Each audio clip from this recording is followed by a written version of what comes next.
So as a 20-something-year-old living in the era of the internet, I would say that I'm chronically online. After all, that is what my job revolves around and how I make a living.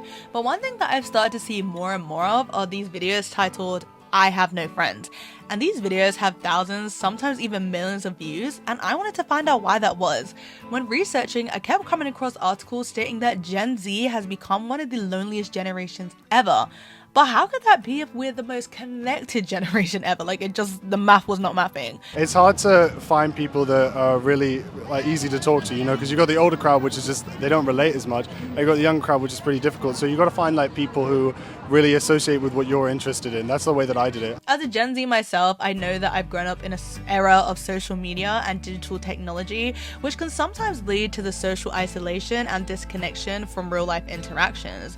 We primarily communicate via digital channels such as texting and messaging apps, like TikTok, Instagram, Facebook, Snapchat, yada yada yada. And while these methods of communications can be super convenient, they do kind of lack the emotional depth of what a face-to-face conversation would have. And although social media allows us to interact with people from all over the world and all walks of life, I know I've made so many friends online. Seeing that many people on a regular basis, but not only that, seeing the highlighted lives of these people can sometimes muster up feelings of envy, inadequacy, and anxiety. And many researches have been done, studies have been done, that show that an excessive use of social media can lead to feelings of loneliness and depression. Obviously, Crystal, if you're getting comfort and dopamine hits from scrolling on a screen, you don't have to fucking go out and make as many friends to get the same feeling. And then, when it comes to actually doing that, you don't have the skills, and then you get bare lonely. Well, just because there's technology that's out there that you don't need to leave your house, do you? You don't need to leave your house to have fun, so then you don't leave your house, which makes everybody, a lot less open. We often find ourselves communicating digitally and parasocially. Parasocial basically meaning a one-sided relationship where you're kind of putting your time and energy into another person when the other person doesn't really know you exist. Kind of like when I tell people that, I'm Dwayne Johnson's wife, even though he hasn't met me yet.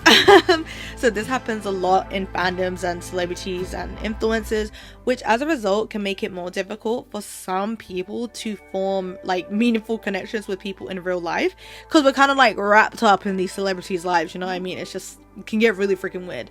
Another factor into this whole Gen Z being lonely mess is that many of us are now entering the adult world at a time of economic uncertainty. For Christ's sake, the UK has gone so downhill in the last couple of years. It is unbelievable. We are in a cost of living crisis where we have high levels of student debt and bills and all of the rest of this thing, but we are equally met with low wages, and that is if you can even get a decent job that you do not hate. It's all work. It's literally all work.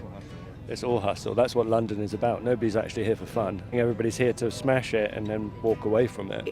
And then on top of that, you're kind of met with the fact that you're probably never going to be able to own your own home. We're going to be renters and rent a shack in the back of someone's shed for £3,000 a month. They're literally taking the piss. And the only way you can afford to buy a home is if you find a partner. But even that is proving more and more difficult, as we are also the most loveless and untrustworthy generation. But that is a whole nother conversation. What is the point? I feel like us as Gen Zs and some millennials are just numb to the pain. Honestly, it just seems to be one bad thing after another, and we're basically being told to just deal with it because that's life, right? No, that is bullshit. Do you think people can afford to have friends nowadays if we're always in work culture and trying to hustle and make it in this economy?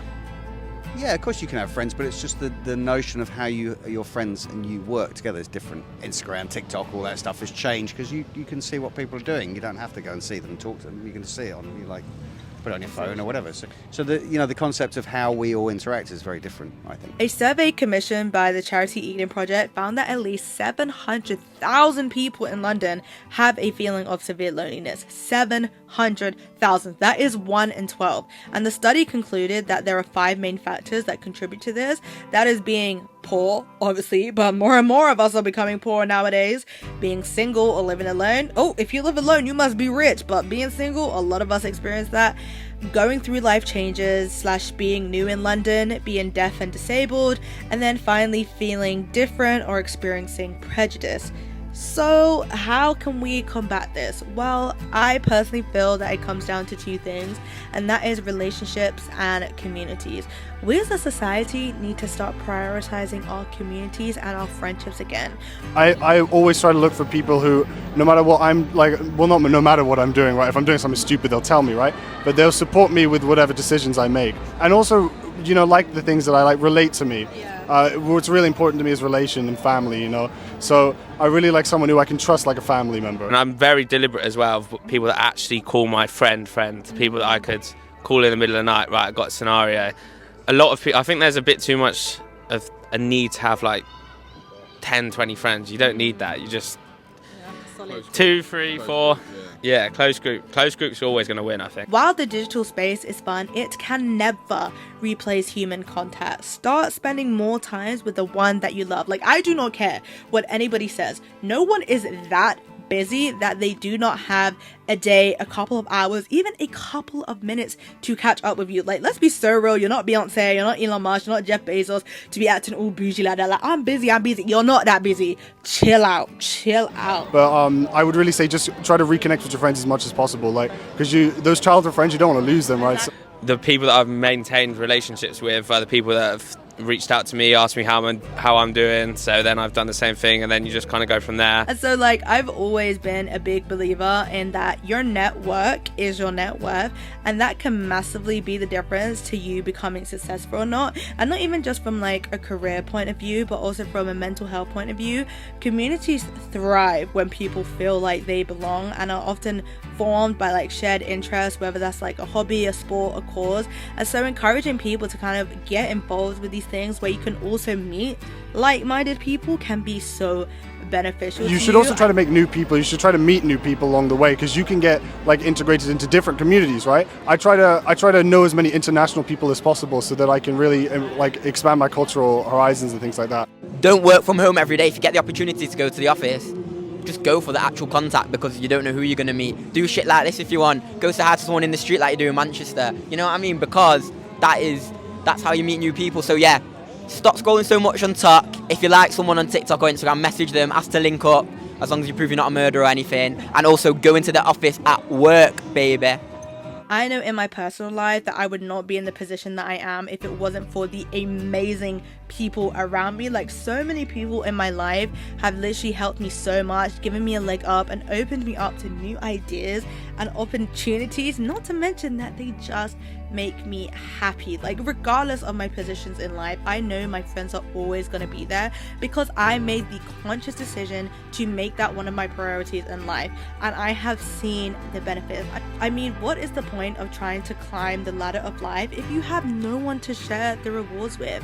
We forget that we're connected as humans. That's the thing. But we're supposed to be a tribe and work together, but now everyone's like an individual. Kind of. Unnecessary. Well, when we all become individuals, that's not good. It's not. And that's what I'm trying to like investigate. Why has that happened and Well, what? because the internet's done it. We were literally talking about it before. I said the internet, in a way, is ruined into communication between people, in a way, but it's changed it. It's not destroyed it, but it's just changed it. At the end of the day, although Gen Z has been labeled the loneliest generation, I do feel like there is light at the end of the tunnel. Building communities and building on relationships does require a lot of effort and commitment. But if we can make that commitment to ourselves to become better as a society, I think we'll all be better off for it. No, because I believe the community still exists, especially like in London. You know, you've got fashion communities, you've got people that actually do social media together and they're friends with each other. You probably hate it because they go to Dubai, all the social media friends, and they're popping bottles, and apparently the girls drink poo and everything. But like, I don't believe that the community is dead at all because of social media. I think if anything, it's brought more people together, and you should use it to your advantage for sure.